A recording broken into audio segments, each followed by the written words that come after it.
Hi guys. Okay, welcome to the video for section 5.2 part A, notes and lecture. All right, so let's go ahead and get started. I'm going to go and share my screen here.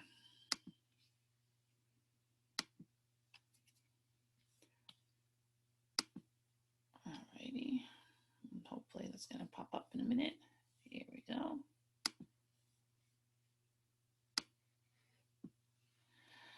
All right, there we go. So we have now completed our discussions for section 5.1. And now that we're aware of what a prime number is, what a composite number is, and the fact that you can find a prime factorization of any composite number, we're going to talk about how we apply that information to give us useful information we can use when doing calculations. Basically, we're going to talk about how we find greatest common factor, and eventually in part B, we're going to discuss the least common multiple, also known as the least common denominator. But for today's lecture, we're going to focus only on the greatest common factor. So when we discuss factorization, as we've sort of already been touching upon, there are two common ways of finding the factors, okay? One way that you are already aware of and may not know that this is how it's called or thought of is called taking the counting factors.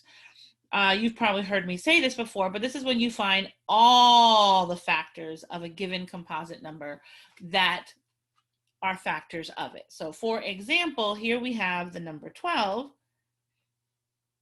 and we would set about finding all the factors, meaning all the numbers that when multiplied together give you 12.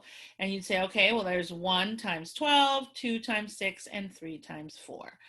And we know that those are all the factors because if we keep going, we'd end up going to 4 times, and it would be 4 times 3. And the minute that you repeat a number, that's how you know that you have found all the factors, okay? So we can do it that way, and when we find it that way, we call that finding the counting factors. But did you know, and that's what we're going to really look at here in detail, that we can use the prime factorization of a number to actually work out and crank out all its factors without having to sit there and go, okay, 1 times what, 2 times what, 3 times what goes into this number, basically using the divisibility rules that we just finished talking about. Because normally when you're finding the counting factors, you might say something like, okay, let's see, does 2 divide into 12? Yes, it does. So 2 is a factor, and whatever the answer I get, whatever quotient I get, is also a factor. Does 3 divide into 12? So as we discussed in section 5.1, we can find the factors by either you finding the multiplicative factors, or by using divisibility rules to find out what numbers divide evenly into the composite number that we're discussing. However, there's an even more efficient way to do it, and that's to use a prime factorization. So if you recall, we find the prime factorization of 12, right, by attacking it with prime numbers. That's my phrasing. It's not a mathematical term. But when we say attacking it, we mean by dividing into it prime numbers and only keeping those that are prime that divide evenly into it. So using our divisibility rules and the fact that Mrs. Garcia has already told you that usually when we're doing this and we attack with prime numbers, the ones we most commonly use are 2, 3, 5, and 7. So that's usually the place that we start. And as you saw from our divisibility rules, 2 is always a factor of any even number, right? Any number whose ones digit is 2, 4, 6, or 8. In this case, the ones digit is 2, so I know that my prime number 2 is going to divide into 12 evenly by my divisibility rules. So I'm going to go ahead and say, okay, 12 divided by 2, there's my first prime number. And that leaves me with 6. 6 is not prime, but I can attack it. 6 is a 1-digit number, and the ones digit is one of the ones that pass for the divisibility tests of 2. So I'm going to attack it with a 2 as well. 6 divided by 2 gives me 3. Now I have all prime numbers, and these prime numbers are indeed the prime factorization of 12. And if you recall, I mentioned that we then take the prime factorization and we usually write it using exponential notation. Since the prime factorization is 2 times 2 times 3, we can use exponential notation to write this as 2 squared, and we write this as 3 to the 1. This right here then is our prime factorization. When we use that prime factorization, we can then do what you see written here in part A, which is we can express all the factors, i.e. the counting factors of 12, just using the combinations of the prime factorization. Now in your textbook, they give you this table right here, which you can look at. I have a copy of one that you can see. But basically, by using those combinations, we can then determine all the factors that exist for the number 12 using its prime factorization. We can also determine the total number of factors. And here's how it works. Okay? If this is the prime factorization of 12, which we've just found, so we know that's the case, this 2 can be broken down into 2 to the 0, 2 to the 1, and 2 to the 2, which is all the possible ways of making that up. It gives us 3 choices. So we have 3 choices there. This 3, okay, 3 to the 1 can be broken down into, and I'm going to just make that a finer point. There we go. Can be broken down into 3 to the 0 and 3 to the 1, giving us 2 choices there. And if we take the combination of 2 times 3, we find out that there is a total number of 12 factors possible. Now, I know that might sound a little confusing, so I'm actually going to walk you through it real slow using this table here. Okay, this table here shows you where we got all the factors, but let me walk you through it slowly. Okay, so we started first by finding the prime factorization of 12, right? We said, all right, let's attack it with a prime number. We chose 2 because 2 we know divides into any composite number whose ones digit is even. And we found out that 12 divided by 2 is 6. So there are our first 2 factors. We will hold on to the 2 because it is prime and we're looking for prime factorizations, but we will continue to break down the 6. So we attack the 6 again with another 2 because it also is even. And we find out that 2 divided by 6 is 3. And because both 2 and 3 are prime, we're going to keep both of them. And now we have our prime factorization, which is 2 times 2 times 3. And we said that we can then take this and write it using exponential notation, where we combine this as 2 squared times 3 to the 1 power, meaning it appears only one time. Now, according to what I just told you, we can then break down this 2 into 2 to the 0 power, 2 to the 1 power, and 2 squared. And we can also break down this 3 into 3 to the 0 power and 3 to the 1. Now, this gives me a total number of 3 potential factors of 2 here. And over here, this gives me a total number of 2 potential factors of 3. And since I know that a combination of these will give me all the counting numbers, all the counting factors of 12, I will see this as a combination of 3 by 2, which tells me I'm looking for a total number of 6 factors. Okay, now I know how many factors I'm looking for. I'm looking for a total number of 6. Now I'm going to use this prime factorization combination right here, these combinations, to actually identify each individual factor that makes up that 6. And here's how you would do it. Okay, we would take, here's 2 to the 0, and we would combine it to 3 to the 0. And you can see that right here. Okay, there's that first combination, times 3 to the 0. Then we have 2 to the 1 times 3 to the 1. Then we have 2 squared times 3 to the 0. And then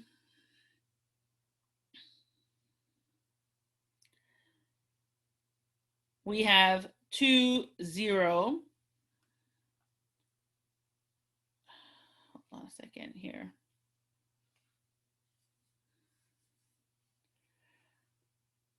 Let me make sure that I'm not getting lost.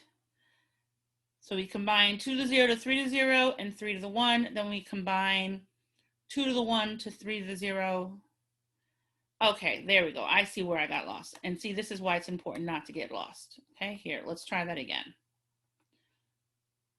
All right, so we have 2 to the 0, and we're going to combine it with 3 to the 0. And then we have 2 to the 0, and we're going to combine it with 3 to the 1. And then we have 2 to the 1, and we're going to combine that with 3 to the 0. And 2 to the 1, and combine that with 3 to the 1.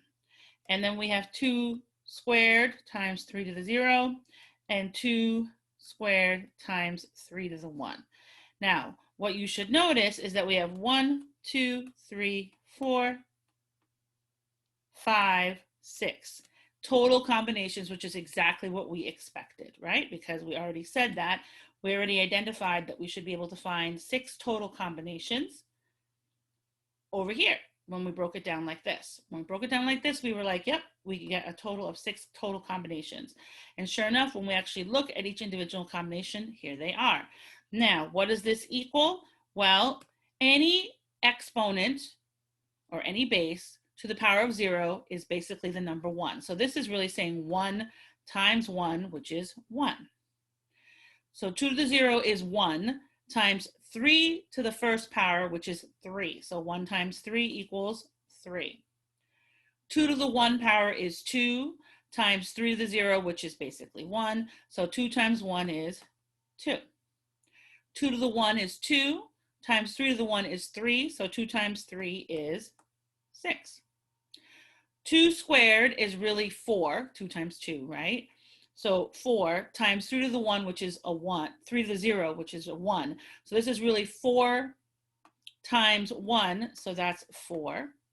And 2 squared, again, is 4 times 3 to the 1, which is 3. So this is really a 4 times 3, which is 12. And if you saw our counting,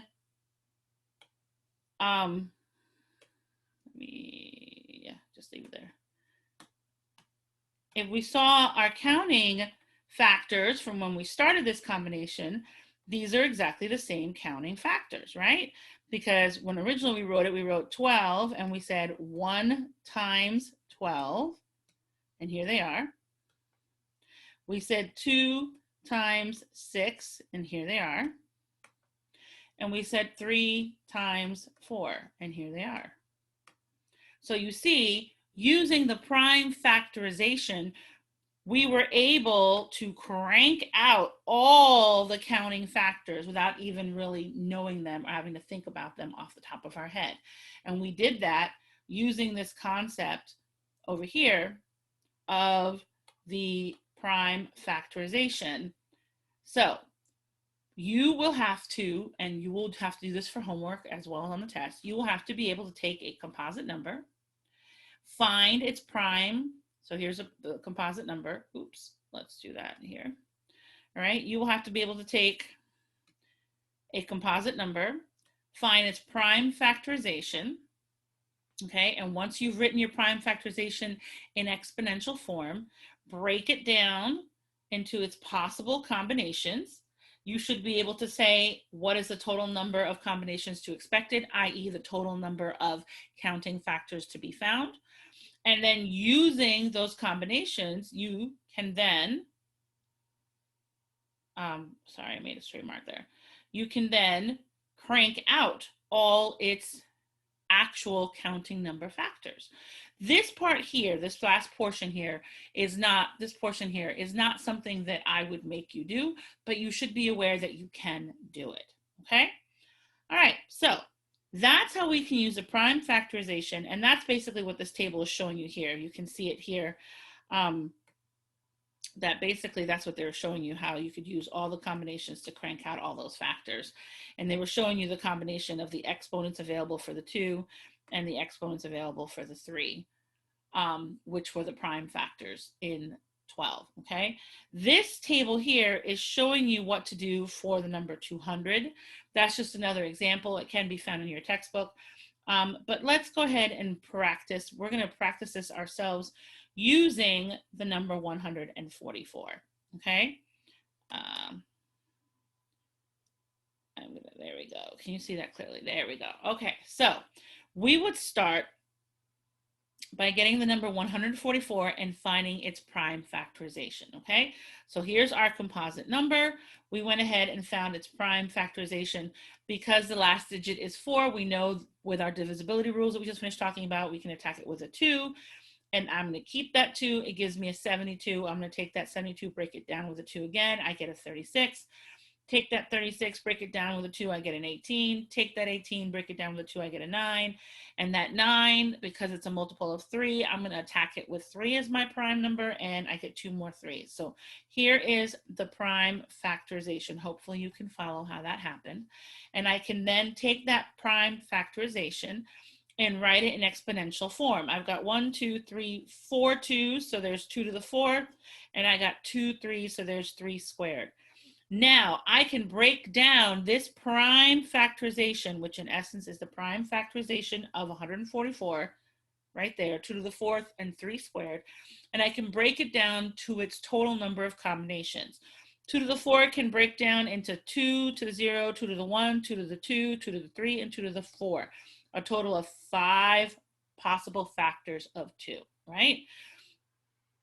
3 squared can break down into 3 to the 0, 3 to the 1, and 3 squared, which is a total of 3 factors of 3. And because I want a total number of combinations, I combine them. 5 times 3 gives me 15, meaning that I can expect 144 to have a total number of counting factors of 15 counting factors. Now, if you were to go ahead and write those out, here they would be, and sure enough, there are 15 of them. The reason why it looks like 16, but it isn't, is that when the number doubles, we always only count the factor one time. And that's what this is telling you right here. And if that's the case, then we have a total of 15 factors. Now, I did not crunch these out for you using the prime factorization combinations, but you could have, okay? And I'm going to start it here just to show you how you could have, okay? I could have started this by saying, okay, I've got 2 to the 0, and I'm going to multiply that times 3 to the 0, and then 2 to the 0 times 3 to the 1, and then 2 to the 0 times 3 squared, okay? And then I could have done 2 to the 1, 2 to the 1 times 3 to the 0, 2 to the 1 times 3 to the 1, 2 to the 1 times 3 squared, and so on and so forth. And what you should see is that all the factors start to pop out that you see here on this list that I made for you right here, okay? Because 2 to the 1 is really 1 times, and 3 to the 1 is 1. So 1 times 1 equals 1. There's this guy, right? 2 to the 1 is 1 times 3 to the 1 is 3. 1 times 3, this is 1 times 3, which is 3. And there he is, okay? 2 to the 1 is 1 times 3 squared. That's 3 times 3, that's 9. So this is really a 1 times 9, which is 9. And there it is. Okay, so you can see how I can crank out. And if I continued the combinations, I only did the first 2 combinations here.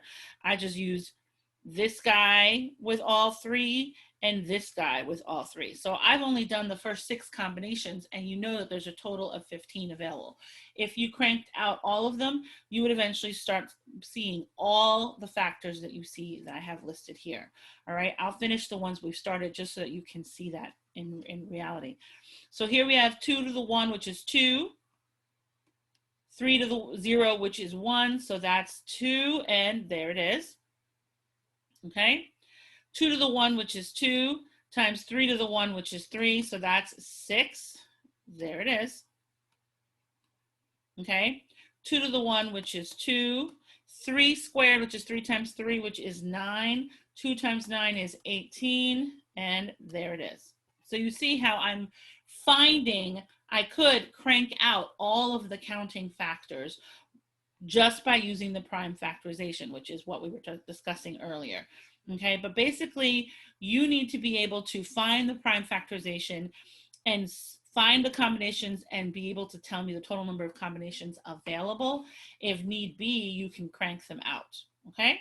But if you don't use the prime factorization and you just find this right here, just by cranking it out using your divisibility rules, just remember that this is what we call, right here, these are the counting factors, okay?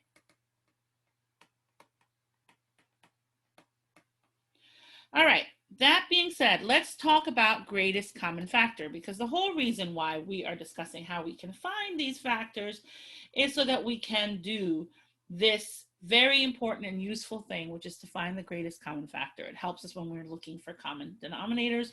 It helps us when we're trying to simplify things. It's just important to be able to do this. So let's talk about how to find the greatest common factor, okay? And as you can see here, it's useful, particularly when we're simplifying fractions, simplifying polynomials, simplifying algebraic expressions, any form of simplification, which, as you know, becomes an important tool to use all the time in math, comes from an understanding of how to find a greatest common factor. So let's talk about the definition. The definition of the greatest common factor is that the greatest common factor of two or more non-zero whole numbers is the largest whole number that is also a factor of both of them, or all of them if you're looking at more than two, okay? So what that looks like, we have two ways of doing it. This way, you've probably never called it this, but this is probably the first way you learned how to find a greatest common factor, and that's using the set intersection method, okay? The set intersection method basically means, step one, find all the factors for both, all the counting numbers. So let's say that our example is we're doing 24 and 36. I find all the counting factors for 24. I find all the counting factors for 36. This becomes set A. This becomes set B.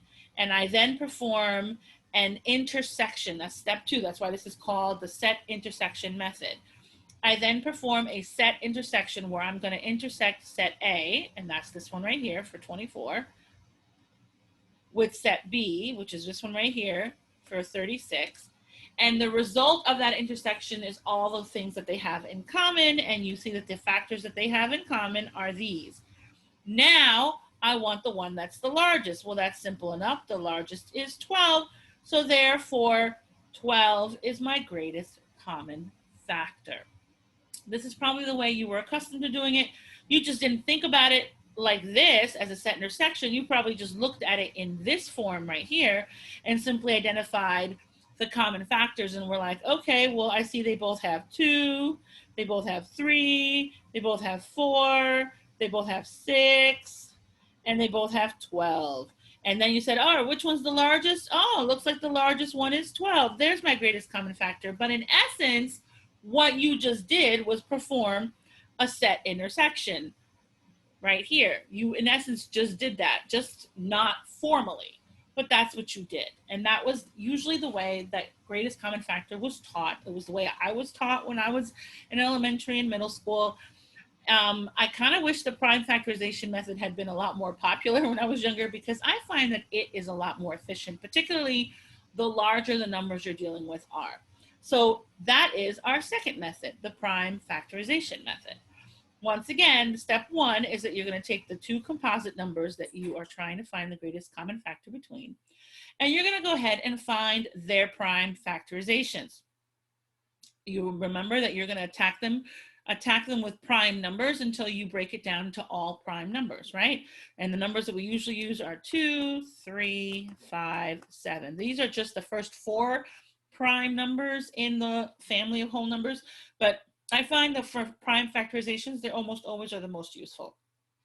There are exceptions, but you will find that these are very common. So we go ahead and break it down.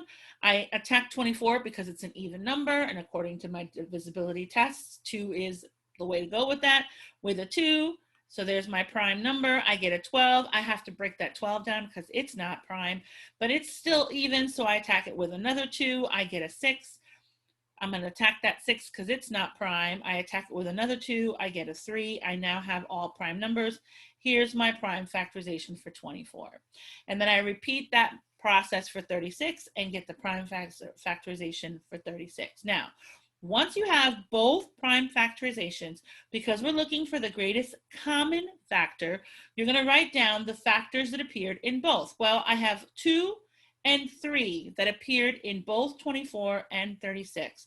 So I'm going to say, okay, I have 2 times 3, and now I need to use them, and here's the important part. I need to find the lowest power, okay?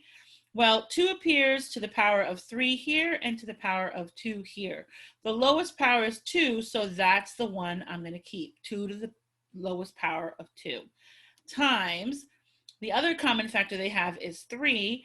3 appears to the power of 1 here and to the power of 2 here. This is the lowest power, so that's the one I'm going to keep. So I'm going to write my greatest common factor as 2 squared times 3 to the 1, which 2 squared is 4, and 3 to the 1 is 3. 4 times 3 is 12, and there it is. It's the same greatest common factor we found before. Now, let me state again. Even though this is my favorite way of finding the greatest common factor, and it is the most efficient way, particularly the larger the numbers are that you begin with, for a number small like this, like 24 and 36, you will find that it is not any faster or more efficient than doing the set intersection. Took us about the same amount of time, took us about the same number of steps. But you'll notice that we did the prime factorization in about 3 steps, whereas the set intersection took us about 4, okay? The set intersections was about 4 steps to do everything, right? So you're gonna find that as the numbers get bigger, prime factorization is definitely the faster way, but when the numbers are not that big, it's really a toss-up. You can choose whichever method is most comfortable for you, the one that you find the easiest to understand. Either way, either method will get you to the right answer if you follow it through correctly, all right? So here's a couple of practices. They want us to find the greatest common factor between 42 and 24, okay? And here you can see me having done it using the set intersection method. So I went ahead and found all the counting factors of 42, and that became my first set, set A. And then I found all the counting factors of 24, and that becomes my second set, set B. I then perform the intersection. Here's set A intersecting with set B, where all I want is what they have in common, because that's what an intersection does, if you recall. Here are the ones they have in common, and clearly the largest one they have is 6, so 6 is my greatest common factor, okay? Now, I went ahead and repeated that process using the prime factorization so that you could see compare them side by side. So again, this time I found the prime factorization of 42, okay? And it turned out to be 2 to the 1 times 3 to the 1 times 7. And I found the prime factorization of 24, and it turned out to be 2 to the 3 third power times 3 to the 1. The only ones they have in common are 2 and 3. So those are the only ones I take for my greatest common factor. The lowest power they appear in, 2 appears in 1 and 3. 1 is the lower power, so that's the one I keep. 3 appears at 1 both times, so there is no lower power, there's just that 1. And 2 to the 1 is 2, 3 to the 1 is 3, 2 times 3 is 6, and there it is. It's the exact same greatest common factor, because the greatest common factor between 2 numbers is a unique factor, okay?